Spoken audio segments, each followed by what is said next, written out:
Jadi bukan tantangan cepat atau tidak cepatnya, Oke. tapi lebih ke aku akan menggunakan satu tangan, one handed. Untuk menjual seni lukis aja, yang lukis biasa aja, itu perjuangannya berdarah-darah kalau di Iya, Indonesia. benar. Apalagi ini lukisannya pakai Rubik, objek ya. yang tidak familiar di Indonesia. Jadi Oke. kesulitannya triple ada di T-Space Bintaro. Jadi kalau teman-teman nanti sedang mampir di T-Space-nya Bintaro, langsung lihat aja itu ada karya seni saya di situ. Oh, di situ. Clown. Oh, Clown. oke.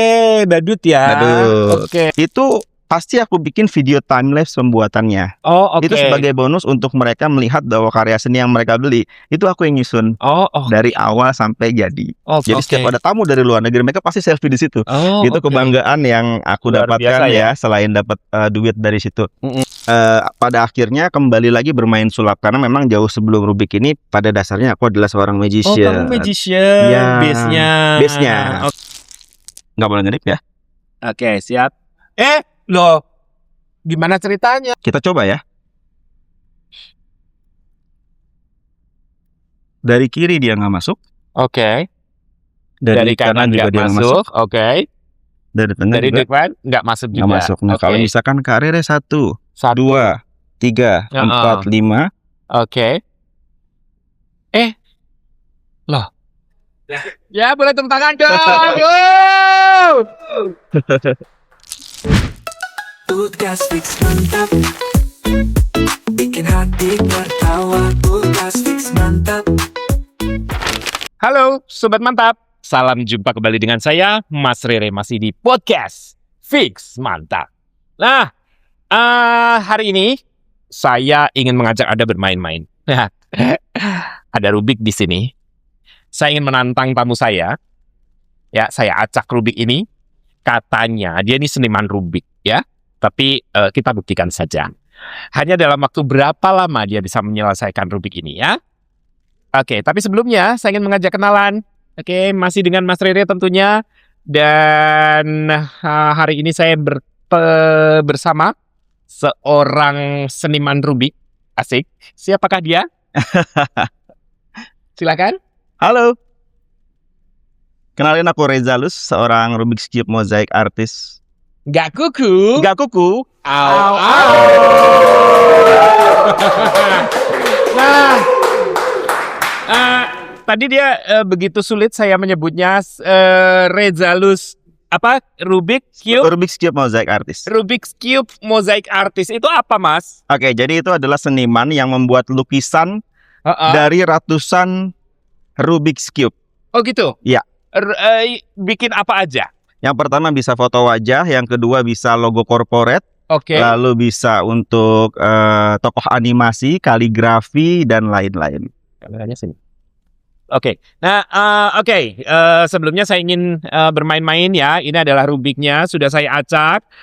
Kalau memang dia seniman Rubik, kita pengen lihat sepiawai apakah dia memainkan Rubik ini. Tantangannya berapa menit nih? Kita nggak pakai cepet-cepetan karena aku bukan speedcuber. Aku fokusnya ke lukisan yang dibuat dari Rubik's Cube. Tapi gitu. kita akan coba selesaikan ini dalam waktu 1 jam. Kelamaan ya. Udah selesai dong. Udah selesai dong ya. Berapa, 1 menit? Oke, jadi bukan tantangan cepat atau tidak cepatnya, tapi lebih ke aku akan menggunakan satu tangan, one handed ya. Kita akan coba satu tangan. Oke, kamu bisa mengembalikan mozaik ini menjadi masing-masing satu warna. Rubik ya, semoga ya. Oke, siap. Dihitung dari sekarang. Oke, boleh. 1, 2. Nggak usah dihitung. Nggak usah dihitung. Oke.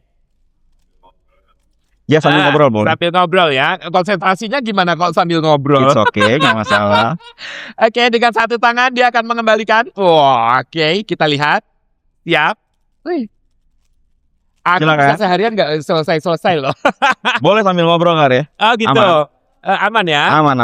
Oke, ngomong-ngomong, anyway terima kasih sekali. Sama-sama di sini. Aku juga terima kasih banyak. Banjir nggak daerahnya? Banjir ya? Banjir banget. Tadi jadi memang sempat terhalang ke sini ya? sempat terhalang, jadi harusnya 1 jam jadi setengah jam jadi 1 jam. Oh, jadi kurang 1 lebih. jam. Tapi thank banget Ya. walaupun kondisinya memang Jakarta lagi banyak banjir, tapi Betul. akhirnya sampai juga di sini. Alhamdulillah. Dan kita jadi senang karena kita jadi ngobrol-ngobrol dan akan banyak sharing ilmu di sini tentunya ya, Mas. Ya, siap. Oke. Nah, untuk bermain Kubik ini, Iya, oke. Rubik ini, caranya gimana sih? Saya tuh dari dulu ya mencoba untuk menyelesaikan tuh nggak pernah selesai. Sampai berhari-hari saya benerin lagi, ntar ada aja yang nggak bener gitu. Boleh tahu nggak triksnya seperti apa supaya bisa cepat kembali ke warna semula? Latihan. Oh, latihan. Latihan yang pertama, Heeh. terus yang kedua harus pakai rumus, Heeh. karena Rubik's itu pakai rumus. Oh gitu. Ya, Rumusnya apa tuh? 1 + 1 = 2? ya, ibu kota Jakarta. Iya. Oke, sebentar aku akan. Oke. Dia akan menyelesaikan dan warnanya sudah mulai kembali. Jadi aku jawab tadi ya untuk Karere. Jadi sebenarnya Rubik itu bukan karena dia jago atau hebat, tapi lebih ke asal kita belajar menghafalkan rumus, dia Oke. akan bisa cepat selesai. Wey.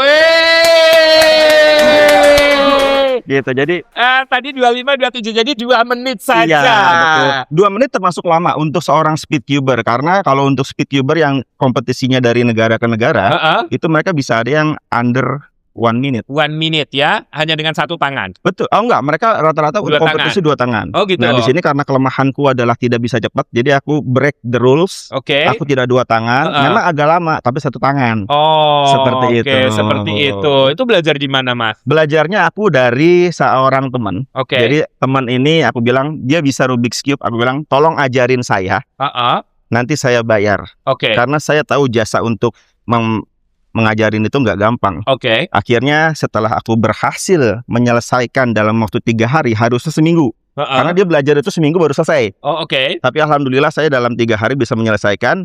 Akhirnya temen aku kagum Heeh. dan dia tidak mau dibayar. Oh, Ya udah nggak usah dibayar aja. Lu bisa 3 hari aja gue udah seneng. Oh. Oke, nah itu namanya daya.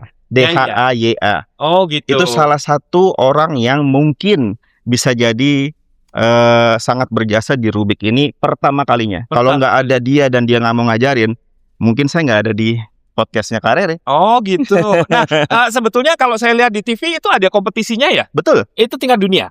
Dunia ada, internasional, nasional pun ada. Oh, nasional ada ya? Ya, tapi nasional karena sekarang sedang lesu, Mm-mm. otomatis aku sebagai seniman ingin mengangkat kembali Heeh.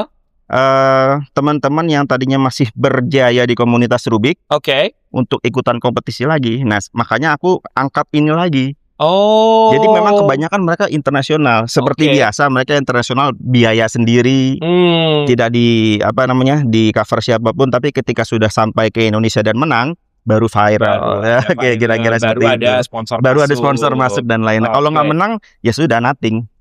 Oke. Oke, Mas, kita ngobrol-ngobrol dulu ya. Oke. Latar belakang Mas Reza sendiri itu apa sih pendidikannya? Oke, kalau untuk pendidikan aku di sekolah menengah kejuruan. Oke. Oke, jadi sekolah Apa, menengah SMK? kejuruan aku SMK ambil jurusan instalasi listrik dan itu ada hubungannya dengan gambar teknik. Nggak nyambung ya? Oke. Nggak nyambung ya, betul. Tapi seniman bisa apa aja? Iya, bisa ya? apa aja, Oke. betul.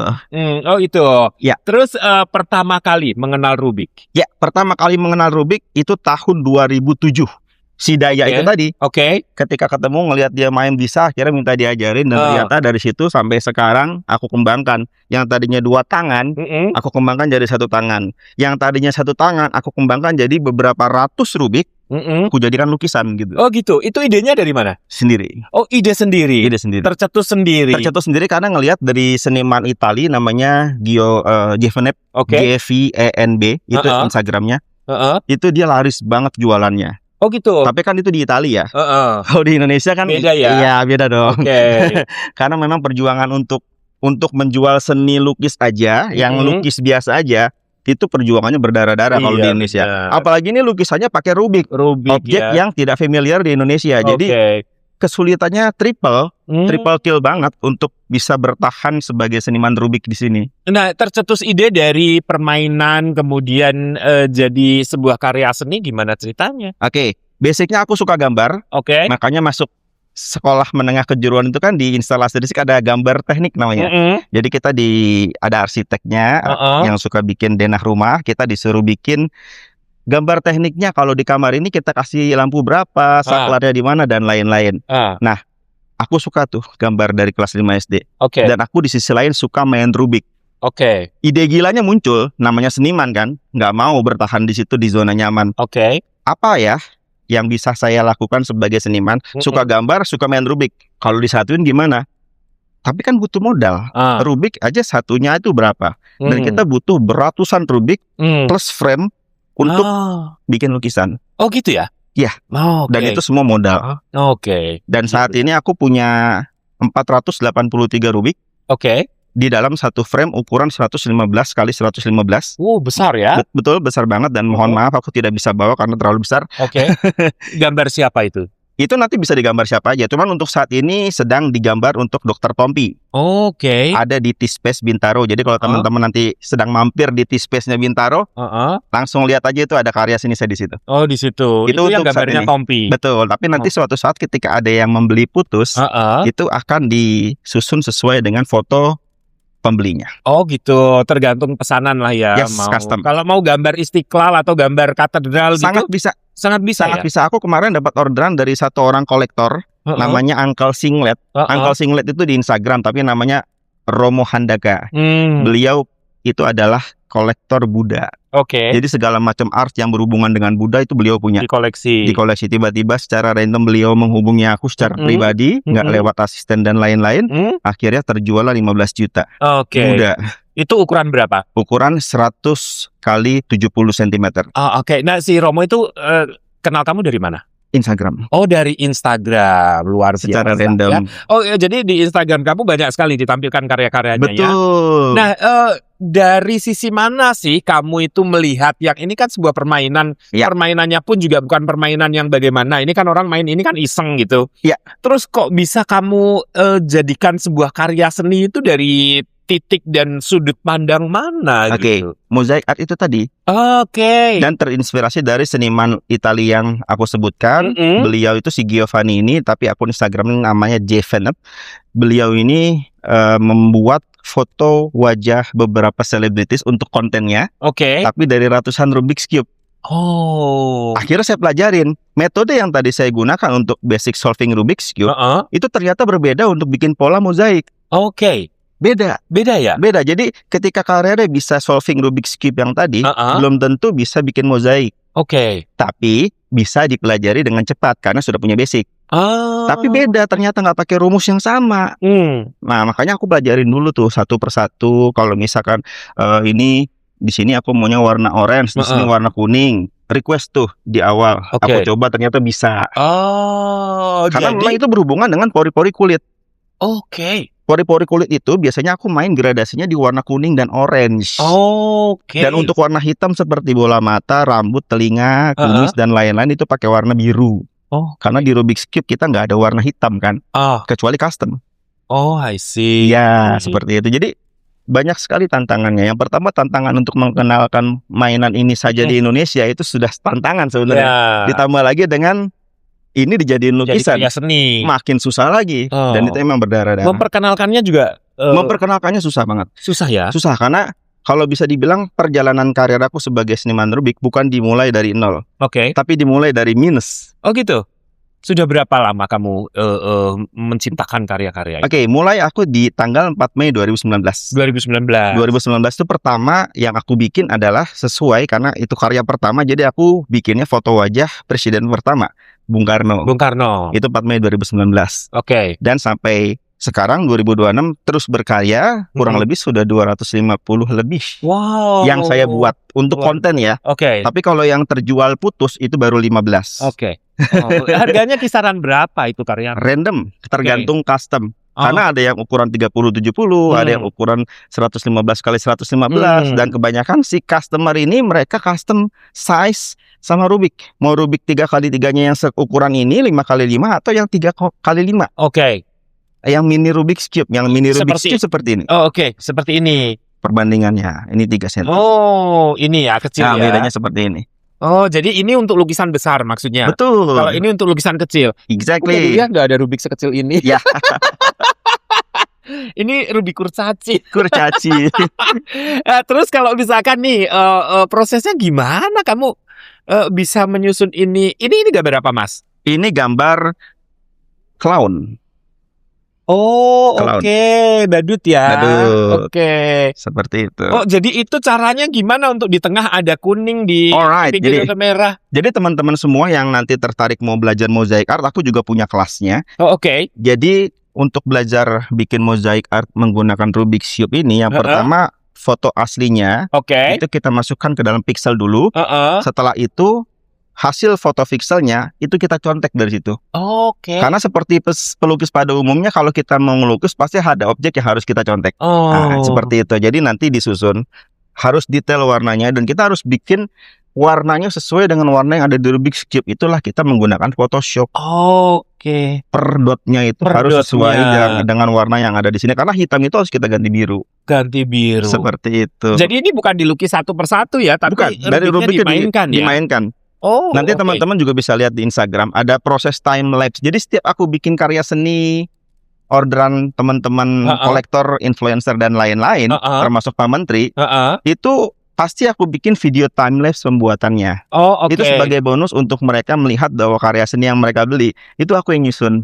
Dari awal sampai jadi. Oke. Nah, kita lihat di sini ada contoh yang lain. Betul. Ini contoh apa nih? Ini ikan seperti gitu. Oh, oke, yang melet ya. Ini melet betul. Oh iya. Ini aku bawa yang sederhana karena kalau yang gede banget nanti nggak cukup. Nah, kalau ini kok kayaknya logo apa ini? Ayo, itu logo apa? Jadi lapar Semua tahu ya? Ini juga.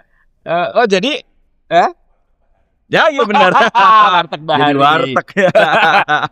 Nah, berarti ini fleksibel dong, bisa buat apapun. Apapun bisa ya. Foto wajah, icon, toko animasi, kaligrafi, bahkan logo corporate bisa. Oh, kamu sudah bikin apa aja?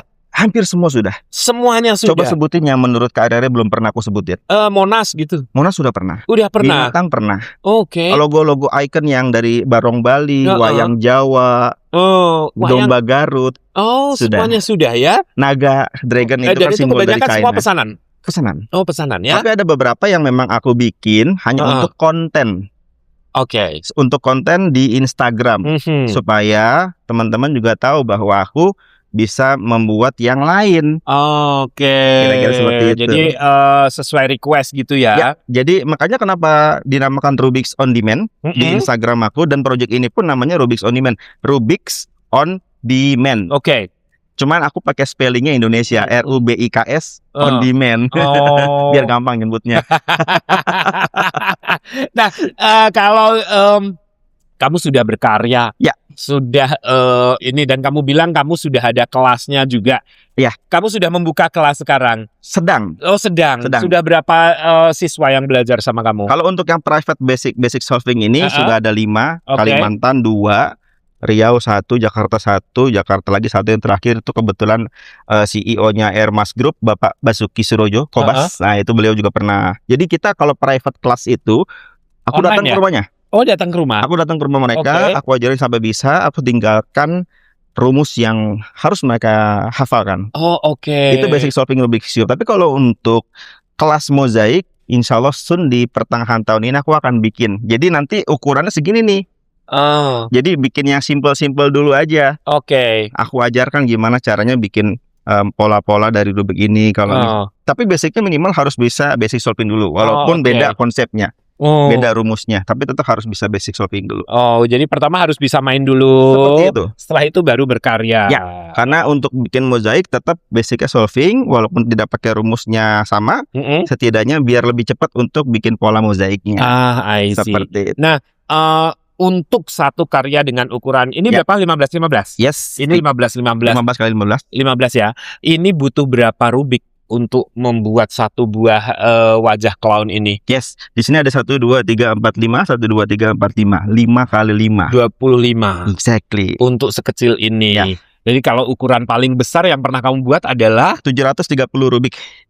wow, itu ukuran terjual. berapa? Itu ukurannya 250 kali 170. Gede ya? Ya, Gambar apa itu? itu gambar bukan Pak Presiden, Pak Menteri PUPR. Oh, Pak Menteri. Pak Menteri PUPR mantan beliau itu Pak Basuki Surojo, Iya, Pak zamannya Basuki, Pak Jokowi ya. Beliau 2 periode itu beli itu langsung dipajang di kantor Kementerian PUPR selama 2 periode. Jadi setiap ada tamu dari luar negeri mereka pasti selfie di situ.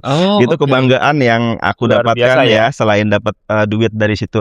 Tapi setelah 2 periode selesai, akhirnya lukisan itu dibawa beliau ke rumah pribadi dan tetap dipajang di ruang tamu. Oh, di ruang tamu. Jadi ketika ada tamu datang, tetap yang dilihat itu pertama. Itu kena cas berapa kalau Pak Menteri yang order? Boleh sebut Boleh dong. 35 juta. 35 juta untuk ukuran 2 meter itu tadi. Betul. Oke, sebetulnya untuk karya seni tidak terlalu mahal ya. Betul. Apalagi itu kan beliau kan memang pecinta art kebetulan. Pecinta seni. Apalagi ini kan unik sekali. Harusnya harganya jauh lebih tinggi daripada betul. itu. Tapi karena mungkin proses kamu memperjuangkan ya, mempopulerkan karya ini, jadi segitu it's okay. Yang penting bisa berkarya. Betul. Karena aku juga dimulai dari teman-teman investor. Jadi karirnya juga teman-teman semua di podcast Fix Mantap. Aku ini mulai karir sebagai seniman Rubik bukan cuma mulai dari nol tapi mulai dari minus. Tapi aku juga dibantu oleh seorang investor yang sangat baik hati. Oh gitu. Tapi baik hati tetap kita punya MOU. Oh iya benar. Akhirnya 2 tahun kemudian aku berhasil balikin modal investor. Dan dari 2 tahun itu berarti 2021 akhir aku balikin modal ke investor.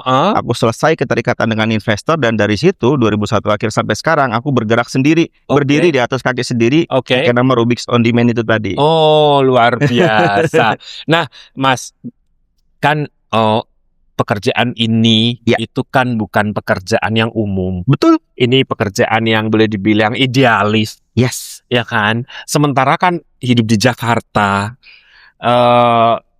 apa-apa ya kan, paham.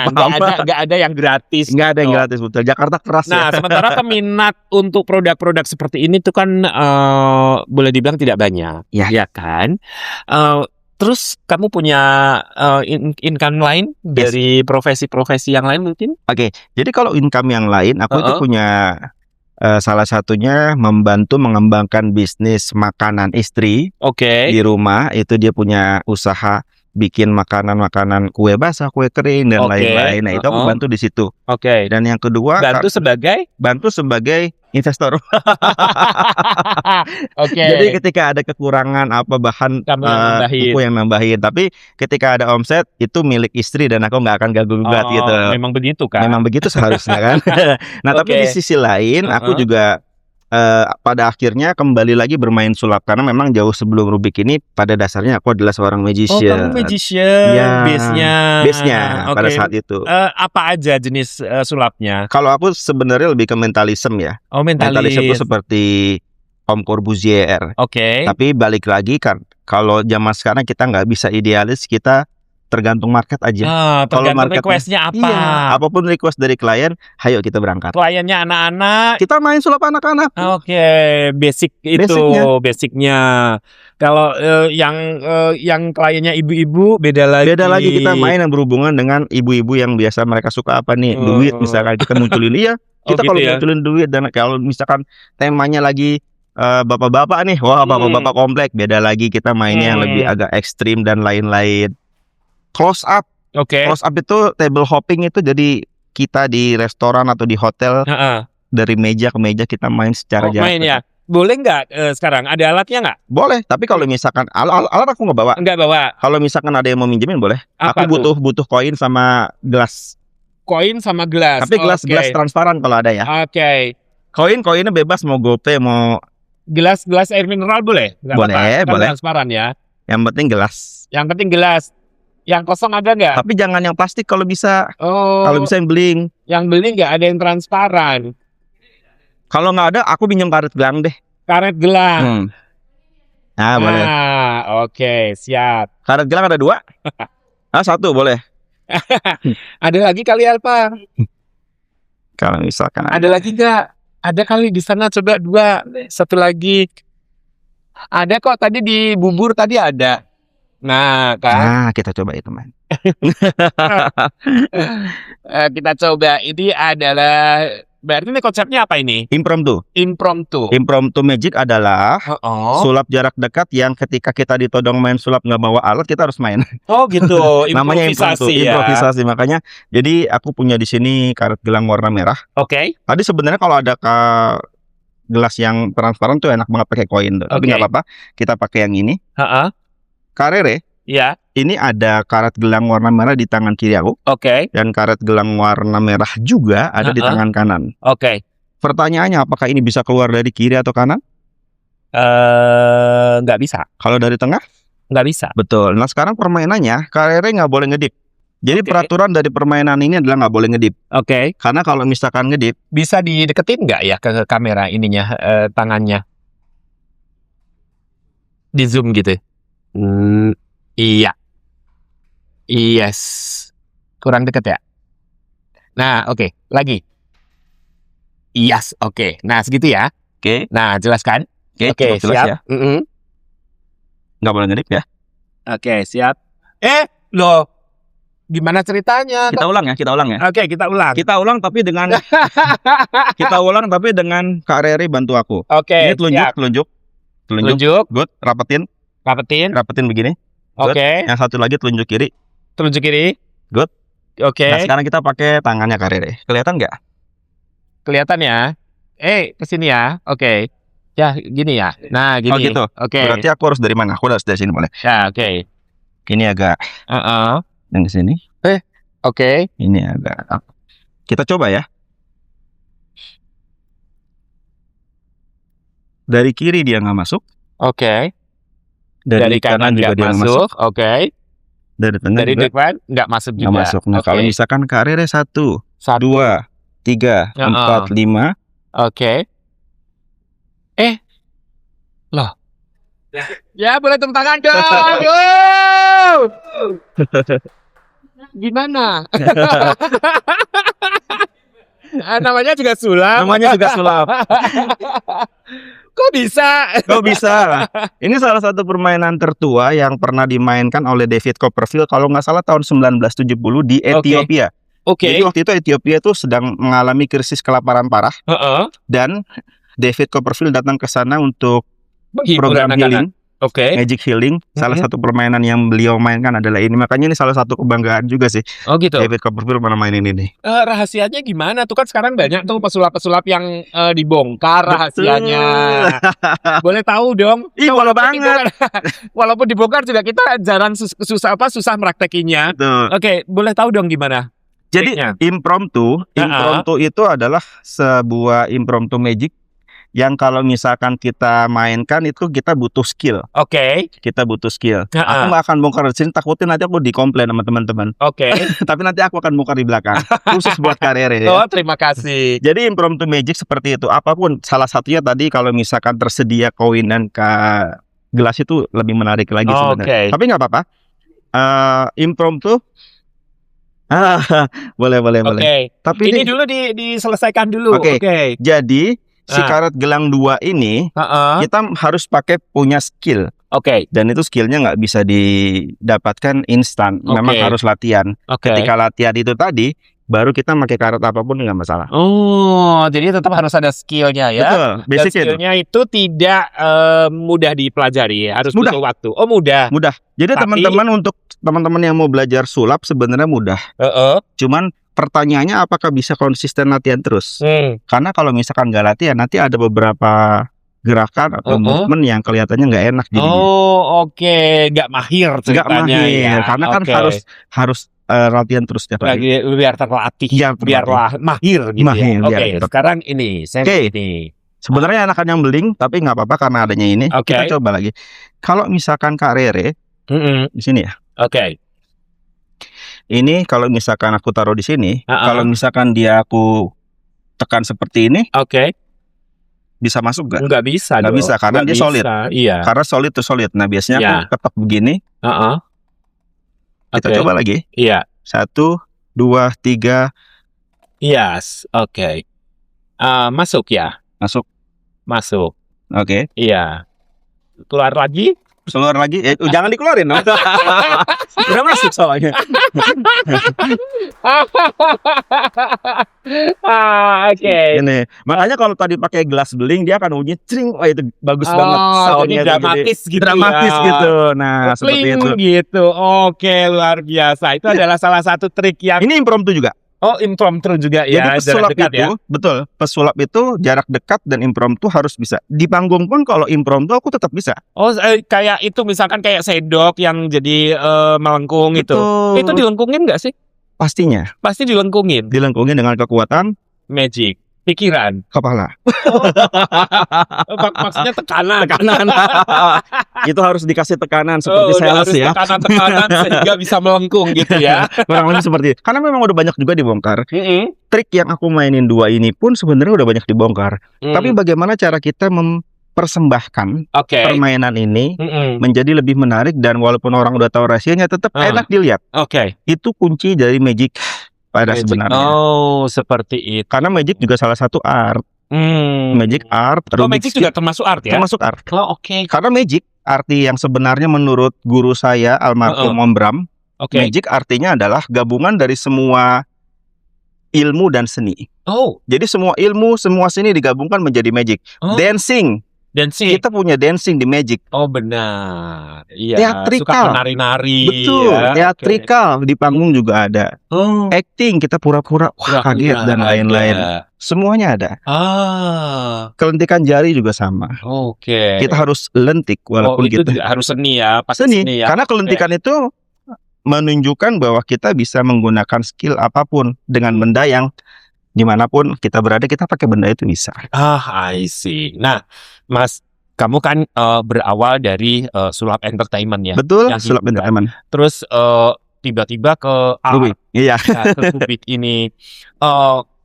Akhirnya sampai sekarang mana yang kamu pilih sebagai full time? Aku nggak pilih semuanya karena aku udah nggak bisa idealis lagi. Sekarang adalah perut. Betul. Gimana mau idealis tapi perut keroncongan? Nggak bisa idealis kalau sekarang. Karena ada beberapa pesulap yang sampai sekarang masih idealis. Aku nggak sebut nama tapi memang sudah terkenal banget. Dan pada akhirnya dia tidak bertahan di situ. Karena corporate. Corporate itu kan nggak selalu butuh sulap. Tapi kalau corporate butuh MC atau Magic selalu. MC atau band itu selalu. Tapi nggak selalu butuh sulap. Bahkan ulang tahun anak-anak pun dari 10 ulang tahun anak-anak dalam seminggu, itu paling yang butuh sulap cuma 5 lagi nggak butuh. Mereka cuma butuh cukup MC, games, chip lilin, selesai. Badut biasanya kayak gitu. Dan badutnya pun nggak dituntut main sulap. Kayak gitu. Jadi balik lagi jawabannya adalah kebutuhan. Di depan mata ada sulap, ambil. Jadi kalau misalkan aku bagi jadi 3 ya. Di sini aku punya pohon toge. Yang kedua aku punya pohon jagung. Dan yang ketiga aku punya pohon yang lagi rame nih, sawit. Sawit. Pohon toge itu buat daily income aku. Pohon jagung untuk buat mingguan, bulanan aku. Dan sawit ini buat tahunan. Nah, yang daily income itu aku ambil dari bisnis istri. Yang si mingguan atau bulanan aku udah ambil dari Kids Magic. Dan yang sawit ini. Jadi 3 poin itu harus ada. Harus seiring sejalan. Kita harus buka pintu. Saling mendukung. Jangan ngandelin sawit doang. Setahun lah. Nanti kemis dong ya gitu. Jadi emang saling berkesinambungan ya. Betul, untuk tetap bisa bertahan gitu ya. Apalagi zaman sekarang ya Mas ya. Iya betul. Nah, kan kamu main Rubik. Ya. Ada nggak Rubik ini jadi media sulap kamu? Media sulap pada akhirnya itu di panggung sih biasanya. Karena dia akan berhubungan dengan lukisan Rubik aku yang besar tadi. Itu ada benang merahnya. Jadi show-nya seperti itu. Gitu. Jadi kamu praktekin terus hasilnya itu gitu. Ya. Jadi konsepnya sederhana. Misalkan di panggung aku sudah siapkan lukisan Rubik ukuran 115 kali 115. Itu foto CEO acara tersebut. Yang mau farewell ceritanya. Terus aku ambil 1 Rubik, aku serahkan ke beliau, acak. apapun rubik yang beliau acak, aku langsung masukkan ke salah satu bagian yang bolong kayak tadi, bolong masukin. Bolong tadi. Ya, ternyata Untuk begitu dibuka melengkapi. untuk melengkapi. Oke. Setelah dibuka tirainya ternyata menjadi foto wajah beliau. Oh. Padahal kan yang ngacak dia sendiri. Oh. Jadi memang harus ada itunya. Ada sisi hiburannya. Betul, ya dan itu untuk nggak bisa mempersembahkan close up, itu ya? harus di panggung dan itu harus grande. Oke. Karena itu belum ada.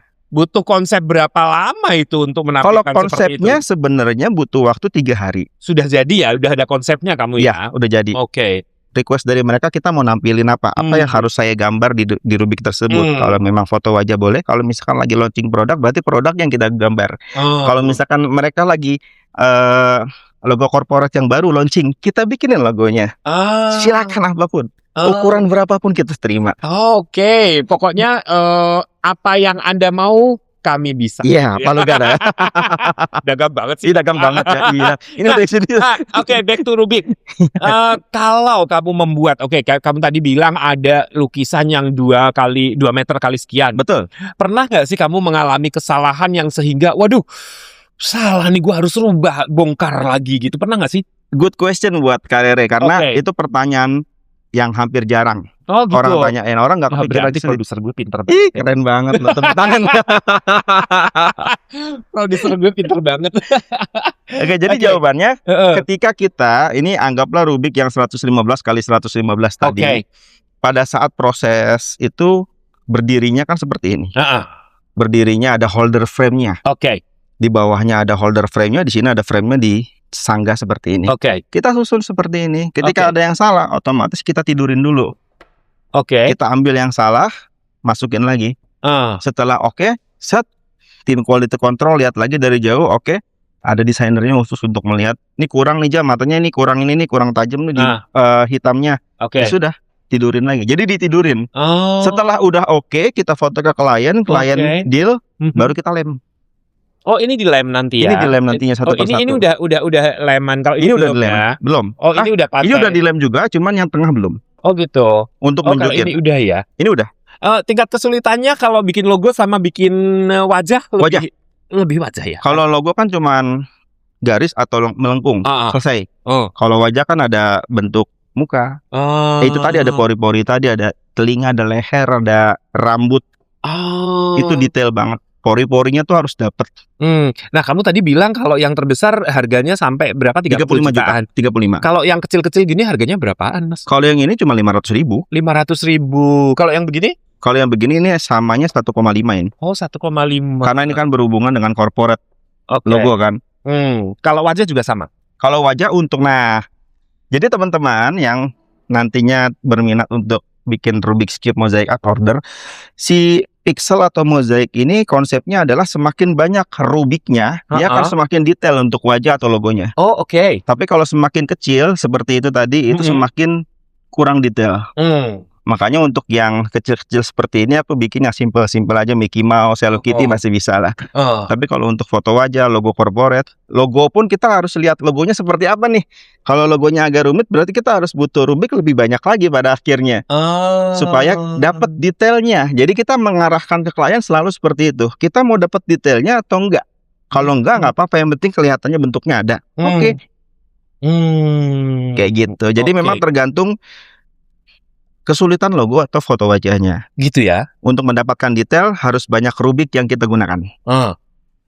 Nah, kalau kita sudah menyusun, kalau kamu sudah menyusun banyak sekali rubik, sehingga jadi sebuah lukisan, itu kan kalau dari jauh, semakin dilihat dari jauh semakin terlihat detailnya. Betul, semakin jauh. Iya, jangan dari dekat. Emang harus dari jauh. Bingung kan? Kalau dari dekat kelihatannya kayak apa sih nih? Merah-merah, kuning-kuning nggak jelas gitu. Nah, itu emang konsepnya seperti itu ya? Emang seperti itu. Emang semua lukisan rubik pasti semua akan lukisan rubik, pixel, mosaic art harus dari jauh. Berapa lama proses kamu mengerjakan sebuah karya yang besar?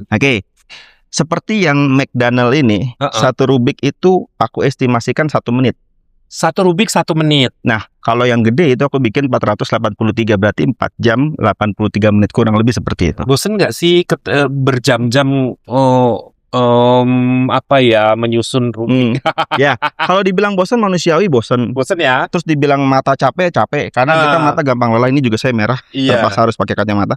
Itu pasti capek, lelah banget gitu mata. Yang lain mah tinggal tiduran gitu kan. Nunggu jadi, nunggu terima duit. Apalagi yang punya duit. Apalagi yang punya duit. Kapan? Kapan gitu kan? Kapan jadinya? Cuman mengingat balik lagi kebutuhan. Tuntutan hidup ya. Tuntutan hidup, kebutuhan itu yang jadi bahan bakar akhirnya. Mau nggak mau, suka nggak suka. Jangan ngantuk jadi cicilan aja.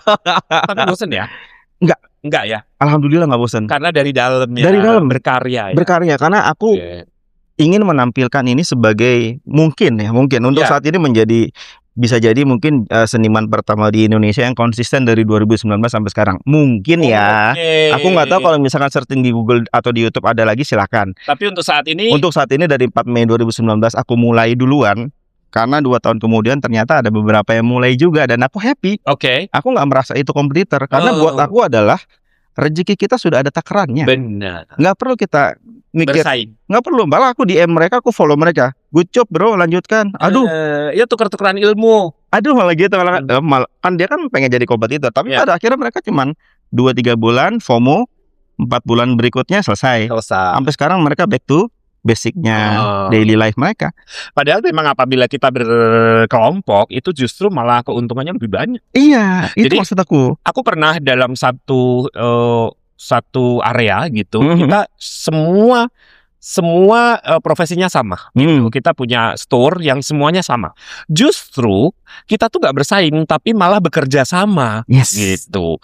Itu uniknya kalau kita berbisnis dan kita ramai-ramai, bukan bersaing. Tergantung bagaimana kita melihatnya sih sebetulnya ya. Dan aku setuju itu, sepakat banget. Karena nih aku harus sampaikan juga nih buat teman-teman yang mencoba untuk konsistensi di dunia seni sebagai seniman. Sebenarnya yang kita lakukan simple. Kita fokus sama tujuan kita apa, tapi kita juga tetap harus support teman-teman kita, jangan anggap mereka kompetitor. Nah, ini terpaksa harus saya sampaikan karena kita lihat teman-teman komika. Komika di Indonesia semuanya lancar. Kenapa? Karena satu dengan yang lainnya saling support. Nggak ada yang menganggap, wah gila dia punya show sendiri, gua enggak, gua juga bikin ah. Kalau di kita, di seniman seperti ini, di seni melukis, terus di sulap juga termasuk, kita masih ada gengsi. Sayangnya itu doang sih sebenarnya. Kalau misalkan itu jangan anggap kompetitor. Makanya saya di seniman seperti ini ada yang mengikuti, saya DM, saya follow, akhirnya dia merasa seneng juga. Padahal sebenarnya dia pengen menyaingi saya, tapi nggak apa-apa, nggak masalah. Ada komunitasnya nggak sih? Komunitas ada, tapi aku nggak ikut komunitas. Kenapa? Karena memang komunitasnya saat ini sudah tidak aktif.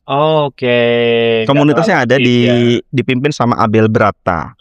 Nah beliau ini adalah yang memperkenalkan mainan Rubik's Cube pertama di Indonesia. Jadi aku tetap menghormati beliau. Jadi pada pertama 4 Mei 2019 aku membuat karya Bung Karno itu, aku laporan tuh ke beliau tuh.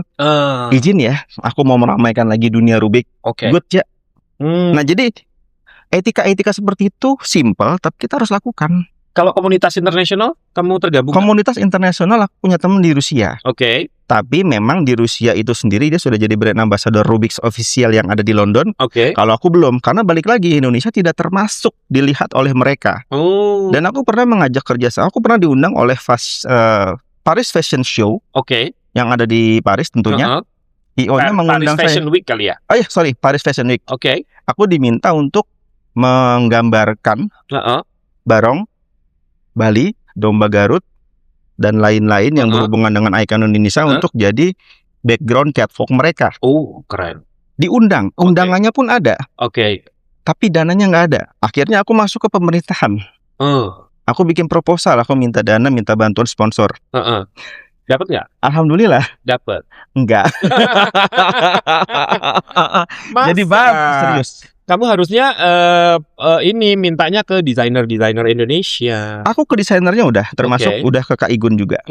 Tapi memang belum ya? Belum. Berarti belum rezeki ya? Betul. Yang kedua sponsor juga enggak, kementerian juga belum. Jadi memang ya sudah, memang mereka. Mungkin kalau aku pakai duit sendiri dan akhirnya viral, begitu pulang ke Indonesia bisa jadi mereka akan dengan sendirinya. Tapi kan aku gak ada duit.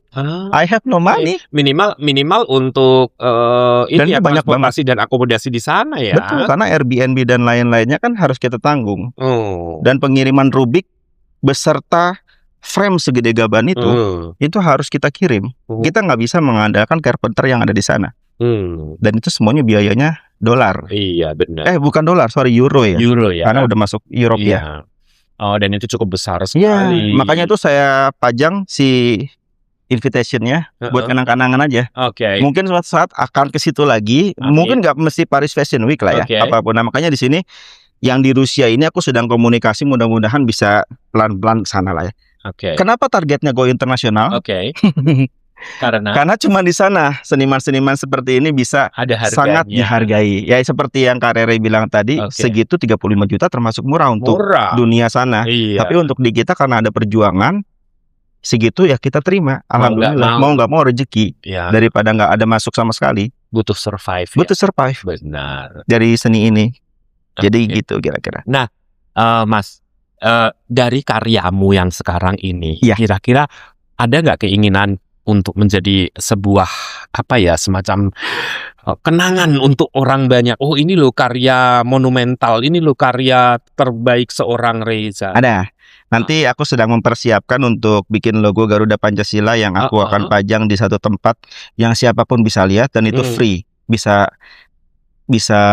selfie dan lain-lain. Tapi sebesar apa itu?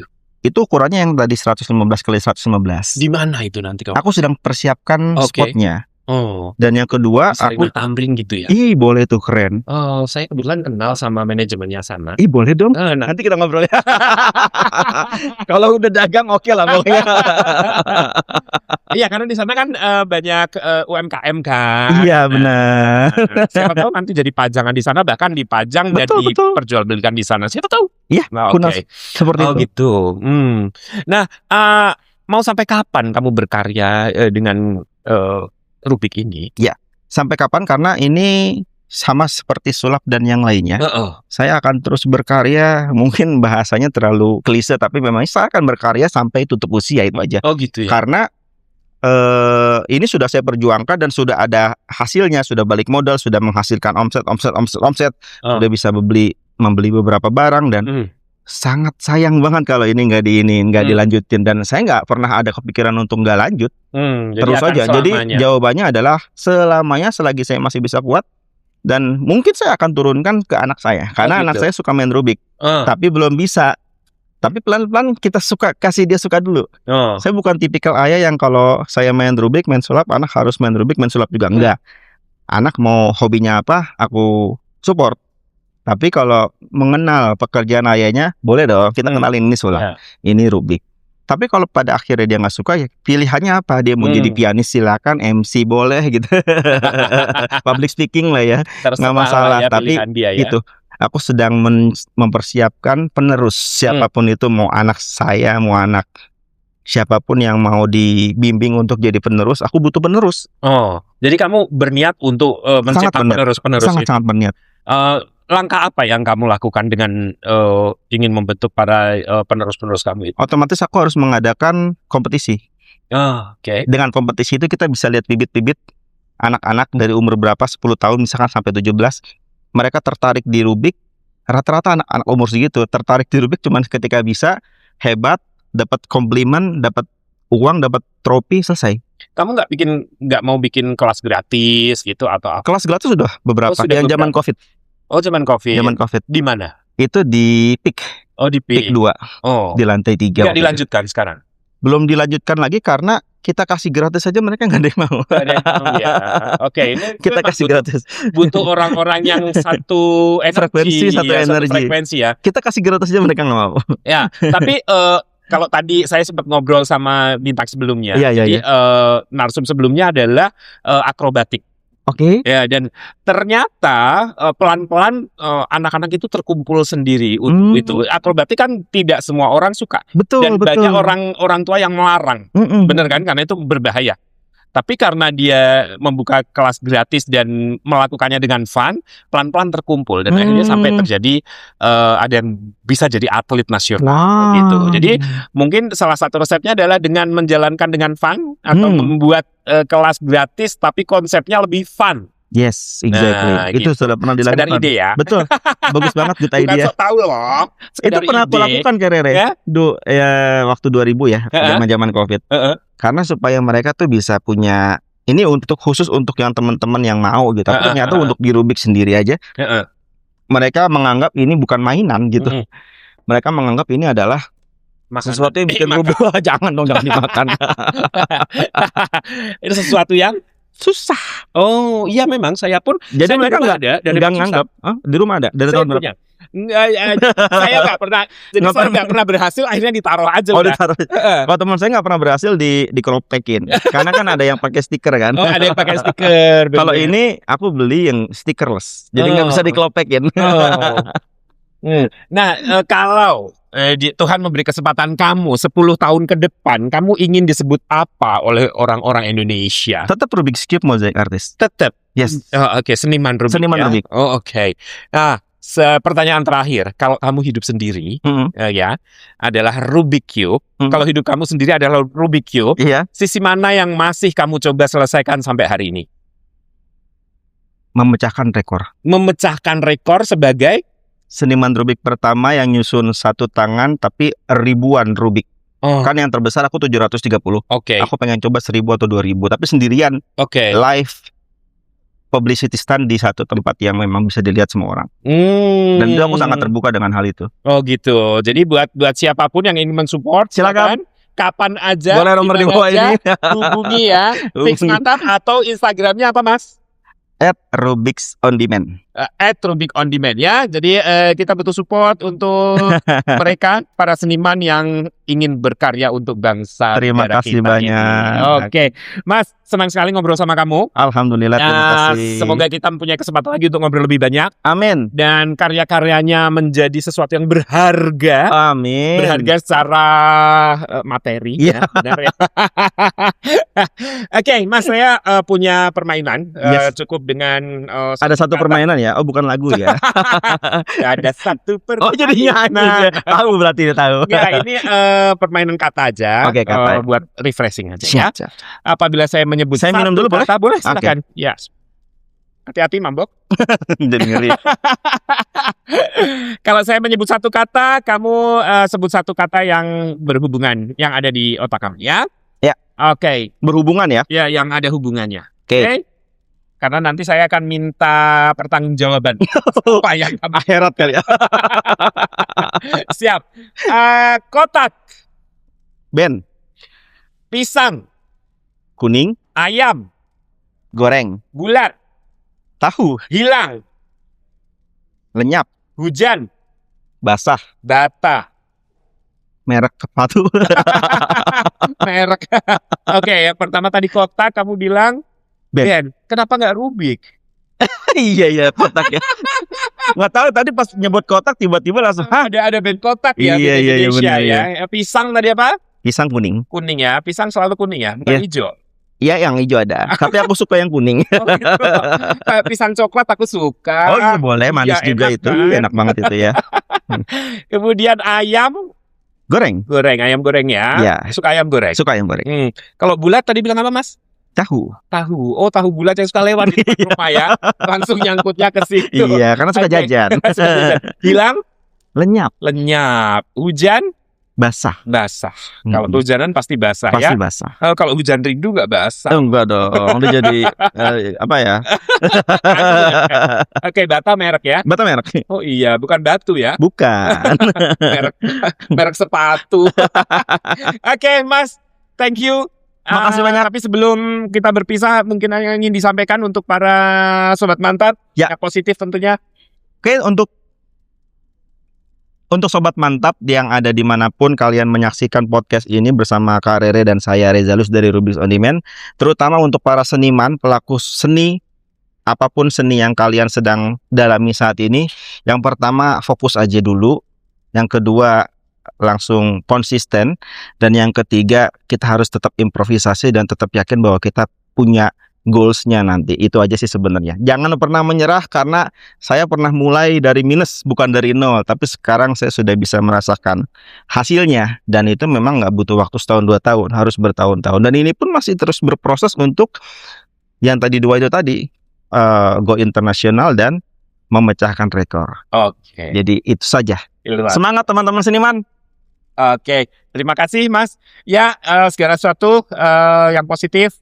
Dan kita bermimpi besar, pasti nanti akan ada. Amin.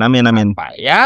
Oke, nah Sobat Mantap, itu dia kita ngobrol-ngobrol inspiratif dengan seorang seniman rubik. Ya, yang membuat rubik-rubik ini menjadi jauh lebih berharga. Wow. Ya, oke. Dan kita berharap kita bisa berjumpa kembali. Amin. Dan pembicaraan yang lain, yang tentu saja memberikan inspirasi positif untuk Anda. Oke, saya Mas Rere dan saya Rezalus. Nggak kuku. Au.